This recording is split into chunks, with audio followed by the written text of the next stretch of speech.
da gente falar propriamente dito do e-book, 203 maneiras para iniciar parágrafos, eu preciso te contextualizar a minha motivação que levou até mesmo sair, né, esse compilado, inclusive a terceira edição.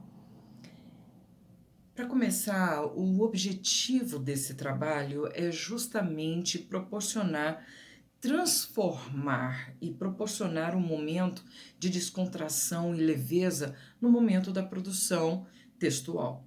Mas isso é possível? Sim, claro. A escrita, ela é, antes de mais nada, uma forma específica de comunicação. Desde comunicar sentimentos, pensamentos, ideias, argumentações, embasamento, é importante a gente falar que isso tudo faz parte de um registro.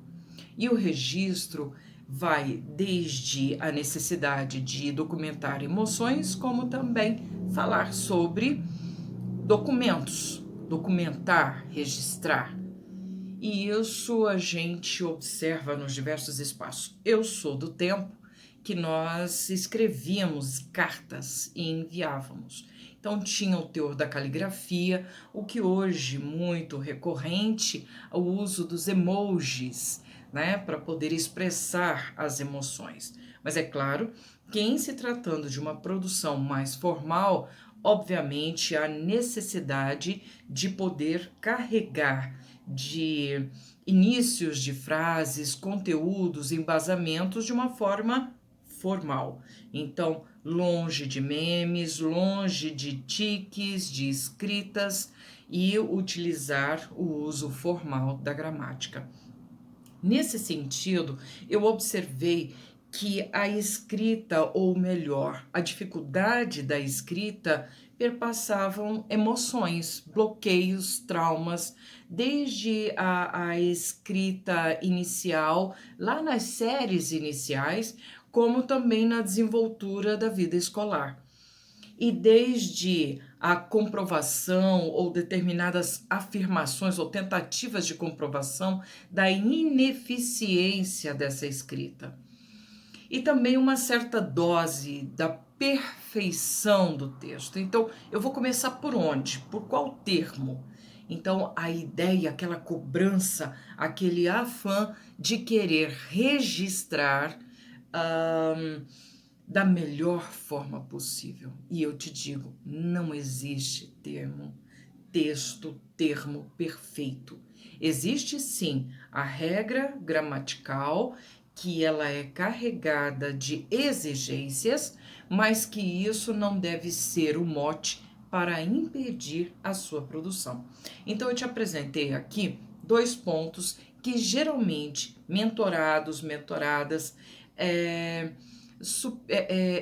estagiários, estagiárias, orientandos, orientandas, tanto da graduação quanto da especialização, aquela ansiedade de ter o texto perfeito. E o mesmo acontecendo com concurseiros e concurseiras que estavam, além da pressão, apresentando aquela pressão, aquela tensão de passar no concurso público, também carregando a expectativa de fazer o melhor texto dentro da sua concorrência. Então, esse encontro zero é um encontro zero para desmistificar e também desmitificar, ou seja, tirar o mito do texto perfeito. Você vai escrever o texto de acordo com aquilo que você compreendeu, seja do seu objeto de estudo, se for o caso de TCC, especialização, graduação, como também a produção de um texto técnico e até mesmo frente à concorrência de um concurso público. Então, eu já te redireciono que a análise, a compreensão de uma temática é de acordo com o que você vem lendo. E aí você vai organizar as ideias para poder fazer a escrita. E aí nós temos estruturas de produção escrita que vai desde a argumentação, que traz, né, a dissertação, ou seja, dissertar sobre falar sobre um tema, trazendo argumentos que sejam dados estatísticos ou até mesmo referências de autores, centros de pesquisa, últimos estudos. E é claro que quando você está se voltando para um concurso público, tem uma linha aí de conteúdos que você vai precisar estudar e também dentro dos conhecimentos gerais que perpassam aquele conteúdo, assim como no texto técnico e também no cunho, na característica no meio acadêmico. Então, qual é o recorte que eu vou fazer? Então, já começa a tirar essa mística, esse mito de que a produção do texto tem que ser algo maravilhoso, fantástico, excepcional. A organização das ideias é que vai começar a derrubar essa mística e vai derrubar também esse mito da perfeição textual. Como assim, esse? Quando a gente está falando da produção, da organização das ideias, pressupõe então que você preparou, né? Se preparou para aquela temática, estudou, leu sobre, nos conhecimentos gerais, buscando fontes seguras, né? Bases seguras, distante de fake news, porque isso com certeza, né? Essas inverdades, essas manipulações de informações te levarão a caminhos errôneos de argumentação, salvo se a temática está diretamente relacionada com a sua discussão. Então, você vai debater sobre o impacto da fake news na vida política dos cidadãos e cidadãs estadunidenses, brasileiros, brasileiras, ou então de uma certa região do país, especificamente falando. Então, isso te traz um fortalecimento, porque você se preparou para. Eu sempre uso a seguinte situação, né? Com estudantes a quem estou fazendo as mentorias, orientações, eu sempre te digo o seguinte, e o mesmo se aplica, ok, no ato, no momento do concurso público, que você pegou a prova de redação e leu a sugestão de tema. Quem foi que se preparou? Foi você, não foi? Você não tá com nenhuma cola, nenhuma base de alguma forma de que vai burlar ou que desaprove ou que não justifique a sua base. Você se preparou para esse momento. Então, mantenha a tranquilidade e centraliza na sua leitura em relação ao tema que foi apontado. Se o texto acadêmico, produção acadêmica ou técnica, quem é que se preparou para isso? No caso da produção técnica, quem é que fez o processo, o estudo social, o processo investigativo? Você. Se estudante, se a produção é do mundo acadêmico, quem foi que fez a pesquisa, a seleção de artigos? Você.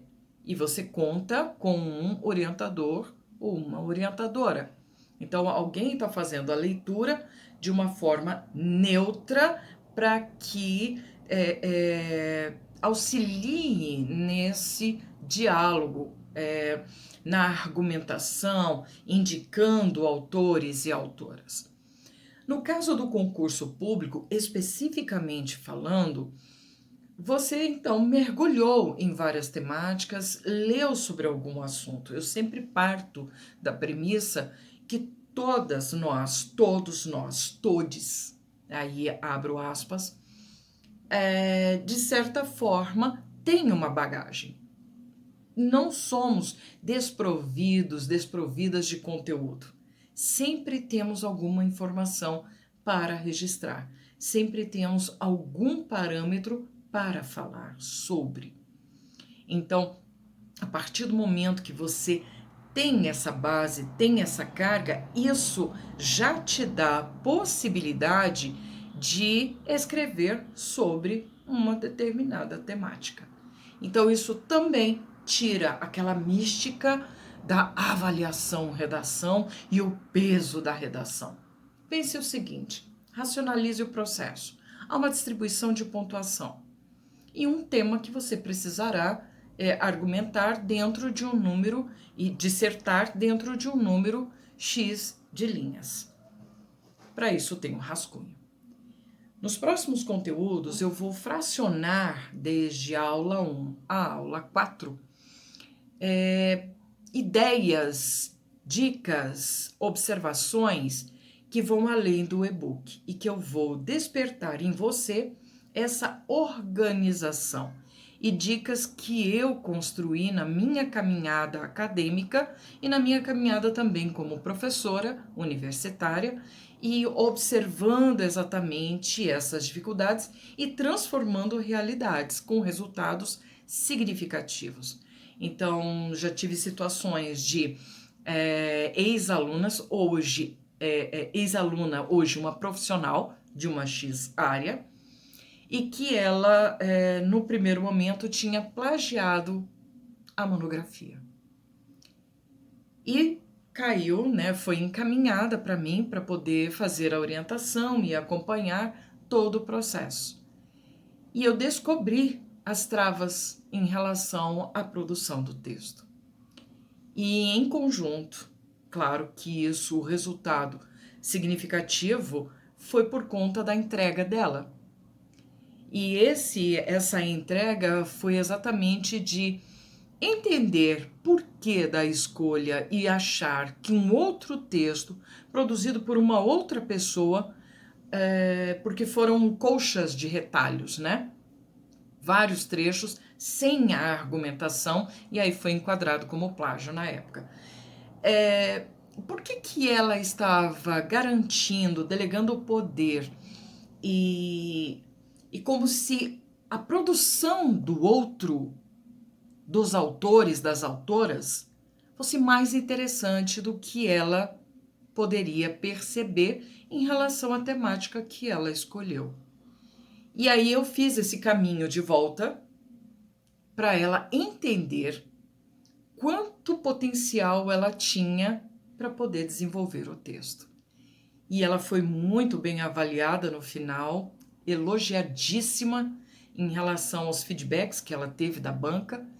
E o mesmo aconteceu com outras pessoas que chegaram até mim e por uma determinada época eu cheguei a pensar, será que eu tenho algum tino para casos complexos de produção textual?